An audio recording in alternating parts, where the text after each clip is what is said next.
Assalamualaikum warahmatullahi wabarakatuh. Perkenalkan, nama saya Anissa Zahra dengan NPM 230410701028. Di sini saya akan mengerjakan UTS saya, yaitu video mengenai 3 gambar tentang geologi minyak dan gas bumi. Baik, kita masuk di gambar pertama. Jadi gambar ini menjelaskan bagaimana sistem petroleum atau sistem pembentukan minyak dan gas bumi yang berkembang pada lingkungan tektonik di batas lempeng konvergennya. Jadi kita masuk, apa sih itu lempeng konvergen? Jadi lempeng konvergen adalah pergerakan dua lempeng kerak bumi. Jadi dua lempeng kerak bumi. Ini lempeng samudra,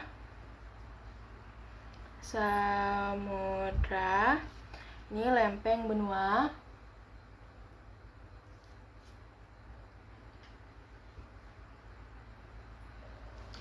Jadi kedua lempeng tersebut itu kan bergerak ya.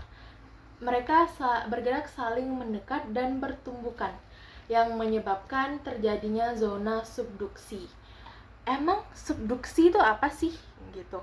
Subduksi itu ialah area pertemuan antar lempeng tektonik di mana salah satu lempeng yang lebih padat, yaitu lempeng samudra, itu menunjam atau masuk ke bawah lempeng lainnya, atau di sini lempeng benua ya, ke dalam lapisan mantel bumi. Jadi bisa dilihat di sini, ini lempeng samudranya, dia menabrak si lempeng benua. Ini tabrakannya. Seperti itu. Lempeng samudra itu lebih padat karena dialah yang masuk ke dalam lempeng benuanya. Kayak gitu.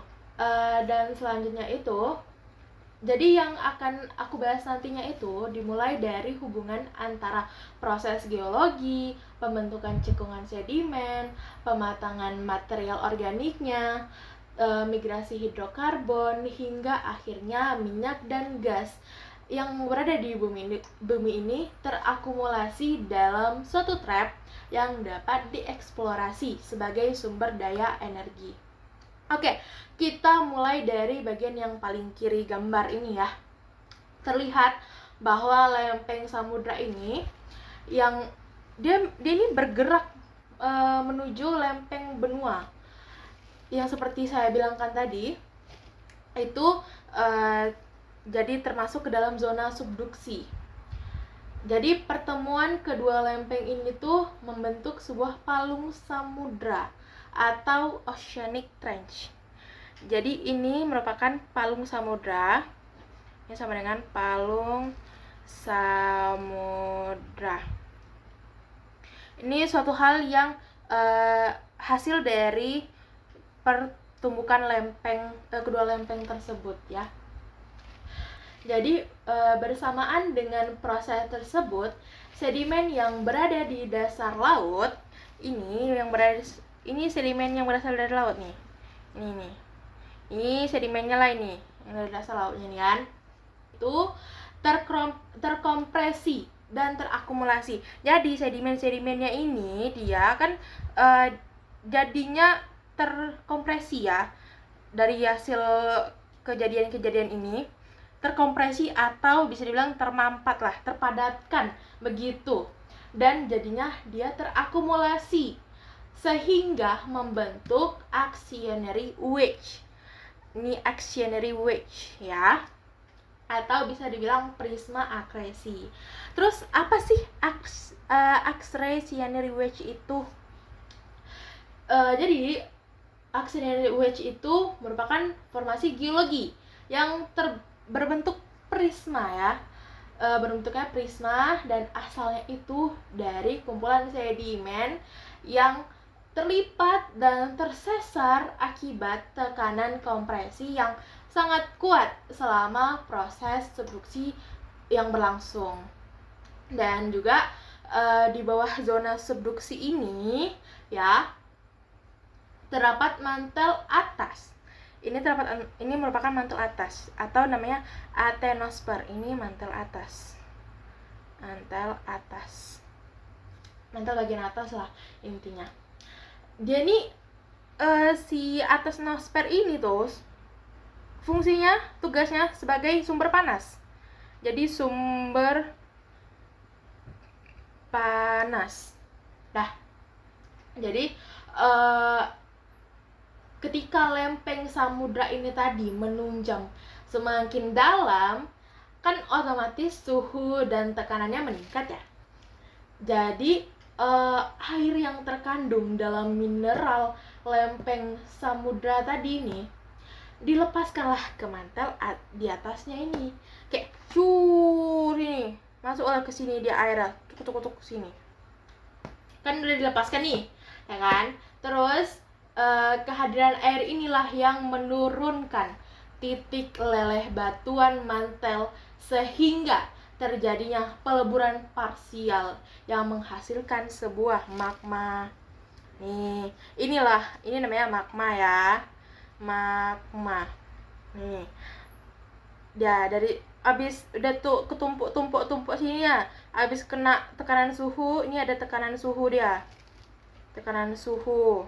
Dah, jadilah dia kan melebur, panas lah dia. Jadilah magma cairan panas ini. Kayak gitu. Dan magma ini kemudian bergerak naik menuju ke permukaan dan membentuk busur vulkanik atau volcanic arch. Nih, ini busur vulkanik. Ya, yang bisa kalian lihat ya di sini gambarnya.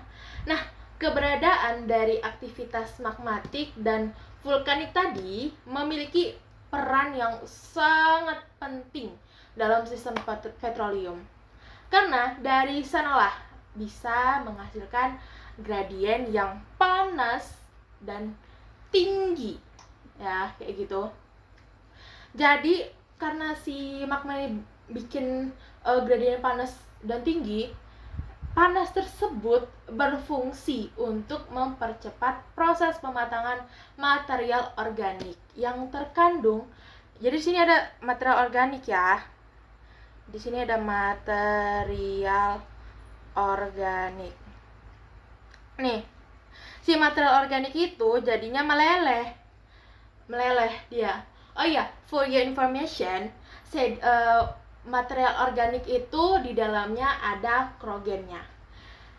Dan material organik itu berasal dari mikroorganisme laut, yaitu kayak plankton, alga, dan mikroorganisme yang terendapkan bersama sedimen selama jutaan tahun yang dibawa dari kandungan mineral lempeng samudra tadi.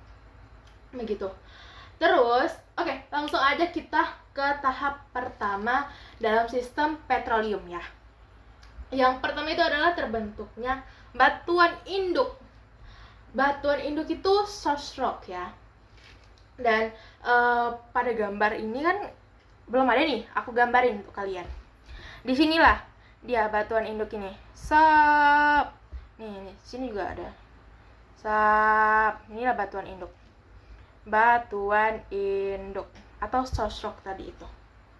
Ya kan? Terus jadi pada batuan induk ini kan letaknya berada di dalam cekungan sedimen ya. Jadi dia tuh menerima segala macam akumulasi sedimen yang kaya banget akan material organik tadi. Terus karena di lingkungan pengendapannya itu miskin oksigen ya, jadi material organiknya itu terawetkan dengan baik dia ngendep di sini kan, karena miskin oksigen seperti itu. Terus seiring bertambahnya ketebalan sedimen tadi, kan lapisan ini jadi makin terkubur nih. Ini lama-lama kan terkubur nih. Ada lapisan lagi ya, pokoknya banyak lah. Jadi karena sangat terkubur kayak gitu semakin dalam, kan bisa mengalami peningkatan suhu dan tekanan yang signifikan tentunya ya. Jadi tiap masuk itu banyak ya tekanan-tekanannya kayak gitulah, saling bertumpukan lah mereka semua kayak gitu. Terus ketika suhunya mencapai kisaran sekitar 60 hingga 120 ya. Ini 60 sampai 120 itu material organik itu mulai mengalami proses pematangan termal kayak gitu. Jadi pada tahap ini si kerogen ini yang terkandung dalam batuan induk tadi mulai terurai menjadi suatu minyak bumi. Ini di 60 sampai 110 ini berarti menghasilkan minyak bumi. Kan? Nah, terus jadi zona ini tuh dikenal sebagai oil window. Jadi di sini itu yang pertama itu kalau udah 60 sampai 110 terjadi oil window. Atau bisa dibilang jendela minyak. Kayak gitu. Terus kalau penguburannya berlanjut kan suhunya meningkat ya. Jadi sekitar sampai 120 sampai 200 derajat Celcius. Jadi sebagian besar minyaknya ini akan mengalami sebuah cracking atau bisa dibilang rantai kimianya itu terputus. Maka dia bisa berubah menjadi gas bumi. Jadi kalau sampai segini namanya udah jadi gas bumi. Kayak gitu. Nah, terus di zona lanjut di zona ini kan habis dari oil window nih kan, lanjutlah dia menjadi oil gas gas window. Nah, sesuai sama ini. Nah, terus produk dari proses tersebut itulah yang dinamakan hidrokarbon. Dan si hidrokarbon inilah yang menjadi inti dari pembentukan sumber daya minyak dan gas. Terus setelah hidrokarbon ini terbentuk di dalam batuan induk, tahap berikutnya adalah migrasi. Oke, jadi karena massa jenis minyak dan gas ini lebih rendah ya dibandingkan air, maka terbentuklah suatu formasi yang mengisi pori-pori batuan dengan urutan air itu yang paling bawah. Air itu pokoknya yang paling bawah. Ya kayak gini untuk anak. Pokoknya kayak segitiga gitu lah. Nah, ini ada yang paling bawah. Nah, terus di atasnya itu ada minyak. Terus yang di atasnya lagi adalah yang paling atas gas. Kayak gitu. Nah, migrasi itu dia kayak apa ya? Dia berpindah. Jadi dari batuan induk ini setelah jadi hidrokarbon tuh kan nggak mungkin dia mentok di situ aja kan, hidup ini terus berubah, asik. Terus jadi dia berpindah dari batuan induknya menuju ke reservoir rock. Iya, dia pindah ke reservoir rock. Di mana reservoir rock itu batuan yang memiliki batuan yang memiliki permeabilitas, porositas, dan permeabilitas yang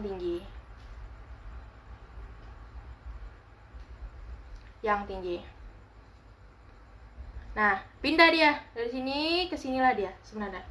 Nah, terus habis itu dari migrasi tersebut, kenapa harus ke sini, ke batuan yang memiliki porositas dan permeabilitas yang tinggi, supaya dia dapat lebih banyak menyimpan minyak dan gas bumi itu tersebut. Terus abis dari migrasi itu kan, supaya si hidrokarbon ini nggak gerak-gerak terus dia kan, si hidrokarbon nih supaya nggak gerak, maka harus adalah dia yang menutupnya. Maka muncullah yang namanya seal rock. Itu dia tugasnya tuh untuk menutup, mengcover si hidrokarbon itu supaya nggak kemana-mana, supaya tidak bocor lah gas dan buminya tersebut. Biasanya seal rock ini tuh berupa serpih, lempung, dan batuan lainnya yang memiliki permeabilitas sangat rendah.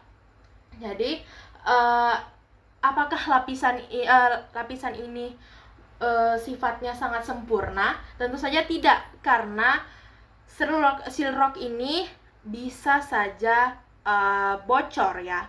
Ada kecacatan lah pada sistemnya.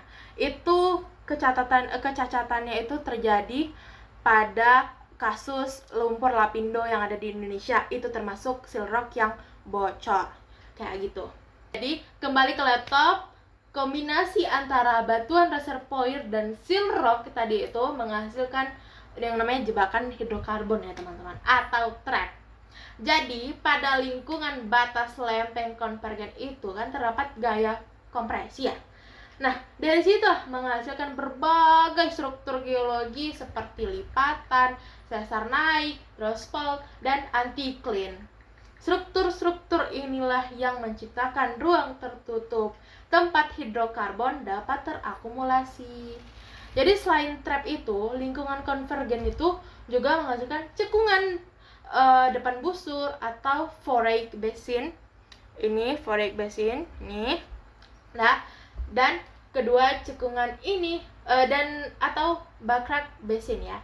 Jadi kedua cekungan itu berfungsi sebagai tempat pengendapan sedimen yang bisa dibilang dalam jumlah besar kayak gitu. Jadi sedimen itu tempat sedimen tersebut berpotensi berkembang menjadi batuan induk, batuan reservoir maupun maupun seal rock tadi itu. Sehingga terjadilah sistem petroleum yang lengkap. Jadi intinya gambar ini tuh ya menunjukkan 6 komponen utama dalam sistem petroleum. Pertama, ada batuan induk sebagai sumber hidrokarbonnya. Kedua, proses pematangan termal akibat peningkatan suhu dan tekanannya.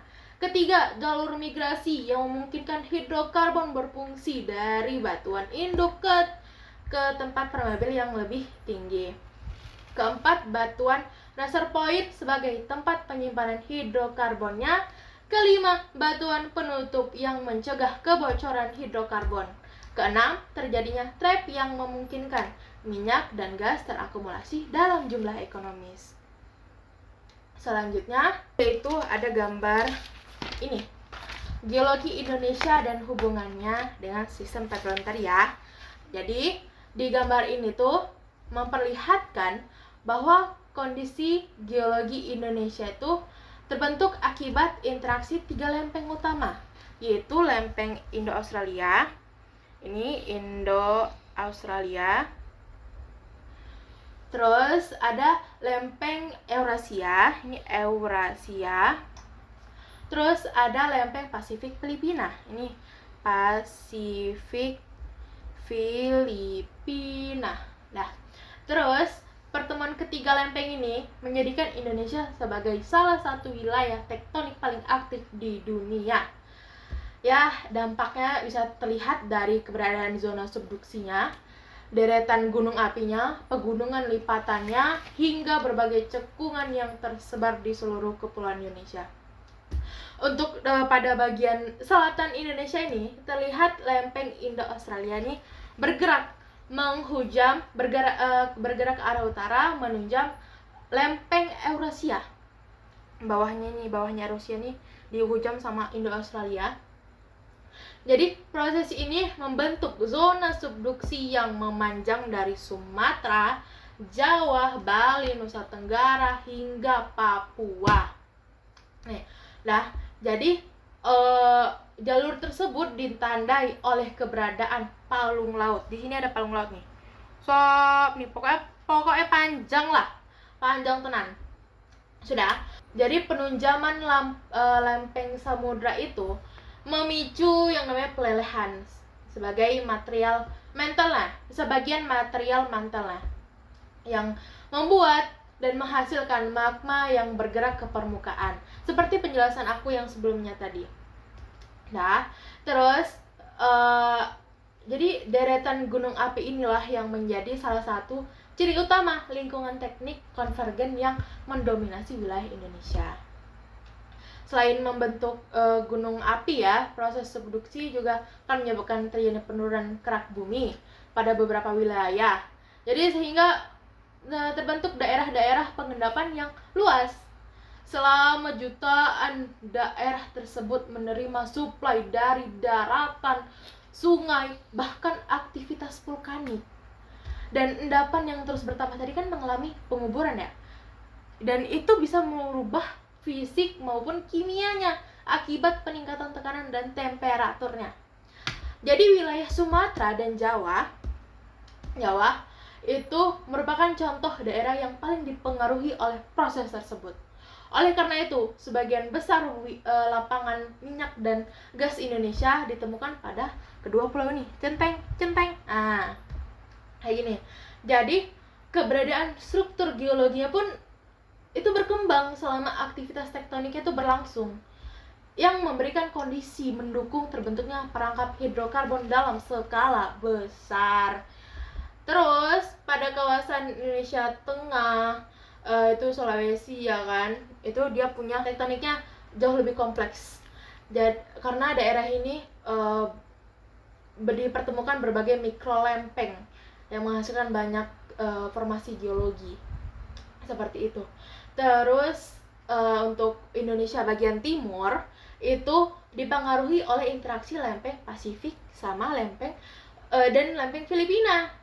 Dan tumbukan ini juga terjadi di kawasan Maluku dan Papua, membentuk pegunungan serta sabuk lipatan yang luas banget. Jadi aktivitas tektonik ini berperan penting dalam mengontrol persebaran sumber daya energi, terutama gas bumi yang banyak ditemukan di wilayah Papua. Makanya banyak eksplorasi di situ kan. Nah, kayak gitulah. Jadi di sini aku mau bilang bahwasanya alasan Indonesia bisa kaya akan migas karena banyak cekungan sedimen yang besar di tepi benuanya. Kedua, batuan induknya melimpah. Terus ketiga, punya gradien panas yang tinggi akibat aktivitas magmatismenya. Keempat, punya struktur trap yang beragam. Terus yang kelima, pasokan sedimennya sangat besar dari daratannya. Keenam, punya waktu geologi yang lengkap kayak gitu, dari Paleozoikum sampai Kenozoikumnya lengkap. Nih, ini semuanya sangat kaya akan migas. Kaya kali, tapi diproses sama orang luar, ante-ante asing. Lanjut untuk gambar ketiga. Jadi di sini teman-teman ini berhubungan ya dengan gambar kedua tadi. Lanjutan. Jadi jika pada gambar sebelumnya itu menjelaskan bagaimana interaksi lempeng membentuk lingkungan geologi dan itu mendukung terbentuknya hidrokarbon, maka gambar ini menunjukkan hasil akhirnya, yaitu persebaran cekungan-cekungan minyak dan gas bumi yang terdapat di Indonesia. Inilah cekungan-cekungan gas bumi itu. Wah, kayak kita kan. Tengoklah ini, Sudah? Jadi terlihatlah bahwa sebagian besar cekungan migas tersebar mengikuti jalur tektonik aktifnya yang terbentuk akibat subduksinya, tumbukan lempengnya, dan proses pembentukan cekungannya sejak jutaan tahun lalu. Jadi secara umum ya, wilayah Indonesia itu memiliki lebih dari 60 cekungan. Bayangkan Indonesia punya 60 lebih cekungan. Kayak kali kan? Namun, nggak semuanya menghasilkan hidrokarbon dalam jumlah yang ekonomis. Terlihat pada peta ini ya teman-teman. Tengoklah, beberapa cekungan utama itu selama ini menjadi pusat eksplorasi dan produksi minyak serta gas bumi nasional. Persebarannya itu terbagi menjadi kawasan Indonesia Barat, Indonesia Tengah, sama Indonesia Timur. Wilayah pertama yang akan kita bahas adalah Indonesia Barat, yang mencakup Pulau Sumatera dan sekitarnya.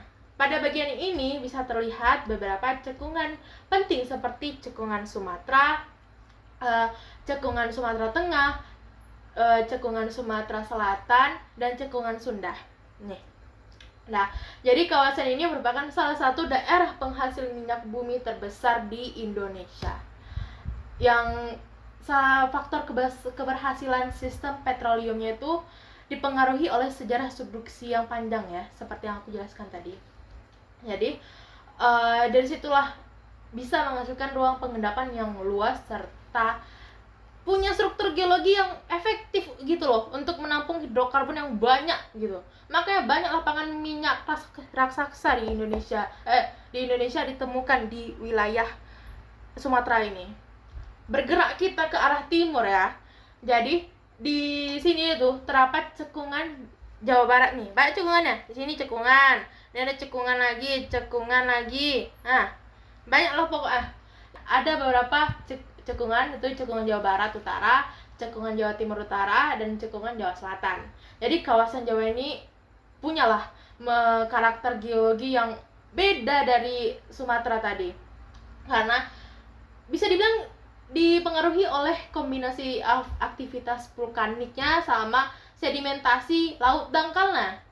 Makanya walaupun luas cekungan itu lebih kecil ya, tapi wilayah ini bisa menjadi daerah penting bagi produksi minyak dan gas karena untuk memenuhi kebutuhan energi di Pulau Jawa yang merupakan pusat kegiatan ekonomi Indonesia kebetulannya gitu ya. Terus untuk di bagian tengah Indonesia terlihat kan Indonesia Tengah itu ada cekungan Kuta, cekungan Barito, sama cekungan Kalimantan.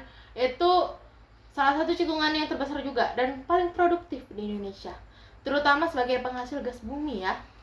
Jadi karena mereka tuh punya sedimen tebal, terus waktu geologi juga panjang, itulah buat material organik itu mengalami pematangan dan menghasilkan cadangan hidrokarbon yang maksimal kayak gitu. Selanjutnya cekungan lain itu punya potensi hidrokarbon yang signifikan juga.